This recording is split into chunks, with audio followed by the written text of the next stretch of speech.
আমি গত 12 বছর নিয়মিত নামাজ পড়ি, কিন্তু সঠিকভাবে কোরআন পড়তে পারি না। এতে কি আমার নামাজ বাতিল হয়ে যাবে? আর একান্ত এই সহিভাবে কোরআন না পড়লে কি গুনাহগার হতে হবে? যদি আপনি সূরা ফাতিহা পড়তে না পারেন তাহলে কিন্তু নামাজ হয়নি। সূরা ফাতিহাটা শুদ্ধ করে পড়তে হবে, মাস্ট মাস্ট মাস্ট। সূরা ফাতিহা হচ্ছে সালাত, আপনি জানেন লা সালাতা ইল্লা ফাতিহাতুল কিতাব।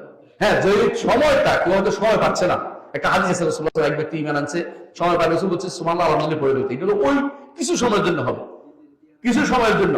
কিন্তু যদি কোনো কেউ একটা লম্বা টাইম 12 বছর ধরে হুজুর পায় নাই, মসজিদ পায় নাই, ইমাম পায় নাই, অনেকে খুঁজছে, অনেকে বলে যে কোরআন শরীফ পড়াবো, আসে মসজিদে, তারপরও আসে নাই, ওই ব্যক্তি কিন্তু কোনো ওজন নেই। ওজন আছে একটা জিনিস না পায় কাউকে, তখন একটা ওজন হবে। পাওয়ার পরে, চেষ্টা করার পরে, চেষ্টা না করলে ওজন থাকে না। আর চেষ্টা করছে, পারতেছে না, তারপর সূরা ফাতিহা মাস্ট মুখস্থ করতে হবে, অর্থ বুঝতে হবে, চেষ্টা করে রাখতে হবে। কারণ সূরা ফাতিহা হচ্ছে সালাত। সূরা ফাতিহা রাসূল সাল্লাল্লাহু আলাইহি ওয়াসাল্লাম নাম দিয়েছেন কি? সূরাতুস সালাহ, সালাতের সূরা। সুতরাং সূরা ফাতিহা পড়তে হবে। আর বাকি সূরা অতিরিক্ত যদি কোরআন পড়তে না পারেন, এই জন্য আপনি গুনাহ হবে, কিন্তু এটা একটা সালাত নষ্ট হবে না, বা আপনার সালাত নষ্ট হয়ে যায় না। বুঝে আসছে কথাটা? জি, আলহামদুলিল্লাহ। একটা